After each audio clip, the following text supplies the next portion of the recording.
aquest vídeo us explicaré com fem una validació de dades. La validació de dades és molt important perquè ja sabeu que quan utilitzem fulls de càlcul és molt important que les dades tinguin integritat en el sentit de que les coses estiguin escrites de la mateixa manera i no amb un espai de més o un espai de menys o amb un accent de més o amb un accent de menys, perquè això ens pot complicar les cerques i el treball amb les dades. Si per exemple escrivim home sense espai i en una altra casella posem home amb espai, el full de càlcul no detectarà que estem parlant de la mateixa cosa i tractarà les cel·les com dues coses diferents. Aleshores, la validació de dades ens serveix per restringir el contingut que volem que es pugui introduir en aquesta cel·la. Imaginem-vos, per exemple, que volem fer una columna que se'ns serveixi per especificar el gènere d'una persona. D'acord? Aleshores, el gènere, en aquest cas, poden ser 2, 3, i no pot ser cap altre. Aleshores, aquí podríem fer servir una validació de dades de manera que ens surti una llista desplegable on podrem escollir home, dona o altres. D'acord? Fixeu-vos. Per fer una validació de dades en aquesta casella, la B2, primer hem d'anar al menú de dades, després farem selecció a l'opció de validació de dades i aquí fixeu-vos que ens apareixen diverses opcions. La primera és en quin interval s'ha de fer aquesta validació de dades. Com que només he marcat una casella, només m'apareix aquesta referència, però podria ser un rang. I aleshores tenim els criteris. Els criteris podem escollir diverses opcions. Les dues primeres és la mateixa i és una llista desplegable amb opcions. La llista desplegable la podem escriure nosaltres manualment separant-la per comes. Per exemple, en aquesta segona opció, aquí seria home, dona, altres. D'acord?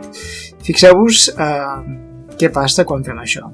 Si desem aquesta validació de dades, veieu, en aquesta casella ens apareix un desplegable on podem escollir una de les tres opcions que hem posat a la llista separada per comes. Aquesta llista, que l'hem posat separada per comes, també la podríem agafar de qualsevol altra part d'un full, d'aquest mateix full o d'un full a part. Per exemple, fixeu-vos, si aquí féssim un full amb llista d'opcions, per posar un exemple, i aquí posés home, dona, altres, aleshores podríem fer la validació de dades com fèiem abans, seleccionant la primera opció en lloc de la segona. Fixeu-vos. Veieu? Si aquí en lloc de posar una llista d'elements separats per comes escollim una llista a partir d'un interval, fixeu-vos que ens demana que indiquem de quin interval ha de llegir la llista i aleshores simplement hauríem de dirigir-nos en el lloc on es troba aquesta llista, seleccionar aquest interval. Perdó, ho hem de fer a través d'aquest botó primer, seleccionar l'interval, d'acord, i desem. I fixeu-vos que si ara anem a la casella on estàvem, ens apareixen els tres elements que són els mateixos que apareixen en aquest interval d'aquí. D'acord? Són dues maneres diferents de fer-ho. Les dues igualment vàlides. El que passa és que si els resultats, si el contingut de la llista és a resultes de fer alguna fórmula, doncs ho haurem d'agafar segurament d'un full. I si el resultat de la llista, com en aquest cas, és aquest, home, dona i altres, i no pot ser cap altre, ho podem fer de manera manual, doncs no necessitem fer un full per fer-ho. Fixeu-vos que tenim més opcions per fer la validació de dades. Mireu, la següent opció ens diu que ens permet mostrar el desplegable o no. Si desactivem aquesta casella, aquesta fletxeta que ens obre el menú desplegable no apareix. També tenim l'opció de mostrar un avís o rebutjar l'entrada en cas de que introduïm alguna dada, algun element que no estigui inclòs en aquesta llista d'aquí. Podem fer, per una banda, mostrar un avís i ens sortiria un color vermell que ens diu que aquesta dada introduïda no és correcta, o directament ens pot rebutjar l'entrada i no deixar-nos escriure res en aquesta casella que no tingui relació amb el que hi ha a la llista. En cas que això passés, ens permet introduir aquí el missatge d'alerta, el missatge explicatiu de per què no estem permetent introduir aquesta dada. Per exemple, aquí escolliu un element de la llista. Fixeu-vos com reacciona això. Si jo escric aquí hola i apreto enter, Veieu? Em surt un missatge d'error i em surt el missatge que he escrit, escollir un element de la llista. De manera que només em permet escollir un d'aquests elements. I aleshores sí, que no em dona cap inconvenient, ni cap missatge d'error. A part de posar valors a dins d'una llista, també podem restringir el contingut de la cel·la a números. Fixeu-vos-hi.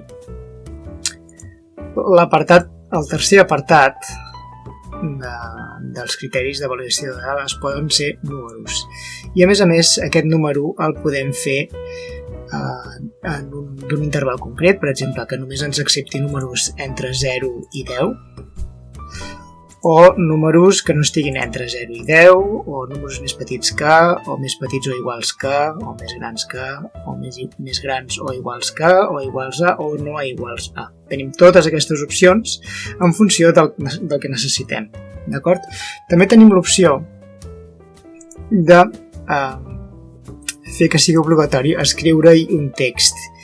I a més podem demanar, podem exigir que el text contingui una cadena de text determinada, una sèrie de lletres determinades, o que no contingui aquesta sèrie de lletres, o que sigui igual a un contingut concret, o que sigui un correu electrònic vàlid, per exemple, o que sigui una direcció, una URL, una adreça web vàlida. D'acord? Tenim totes aquestes opcions per obligar l'usuari que està utilitzant aquest full de càlcul a introduir les dades que compleixin aquests criteris. D'acord? Per exemple, si jo li especifico un text que contingui la lletra A, d'acord? Què passarà? Si jo escric Pere, em surt el missatge d'error que em diu que no és vàlid, perquè l'entrada ha de ser text que contingui A, i com que Pere no té cap A, em surt el missatge d'error. Anem a veure quines més opcions tenim a la validació de dades. A part de tenir el text amb tots aquests criteris diferents, també podem escollir que el contingut d'aquesta cel·la sigui necessàriament una data vàlida. D'acord? No cal que us faci l'exemple, simplement si seleccionem aquesta opció veureu que quan posem en una casella una xifra, un text o un número que no és una data de dia, mes i any, el sistema no ens permet introduir-la o ens mostra un avís en funció del que li hem dit i per tant no podrem continuar. I la penúltima opció que ens apareix és una fórmula personalitzada de validació de dades, que és un tema massa complex i avui no l'explicarem. I finalment podem escollir una casella de selecció. La casella de selecció significa que ens apareixerà en aquesta cel·la un quadradet que hi podem marcar o desmarcar. D'acord? Això seria un valor, en diem booleà, que vol dir que ha de ser o un o l'altre. Per exemple, sí i no. D'acord? Fixeu-vos. Si marco aquesta casella que diu utilitza els valors de cel·la personalitzats, puc escriure quin valor tindria aquesta cel·la si està marcada, seria sí, i si estigués desmarcada seria no. D'acord? Fixeu-vos què passa. Fixeu-vos que ens ha aparegut aquesta casella de selecció que ens permet marcar-la o desmarcar-la. D'acord? Fixeu-vos que quan la marquem el valor de la casella o el valor de la cel·la és sí i si el desmarquem el valor de la casella és no. D'acord? Aleshores, quan ens referim a aquesta cel·la des d'un altre lloc, per exemple B3, fixeu-vos que ens canvia en funció del que marquem, d'acord? I aquests valors poden ser personalitzables. Jo he posat sí i no, però podria ser qualsevol altra cosa.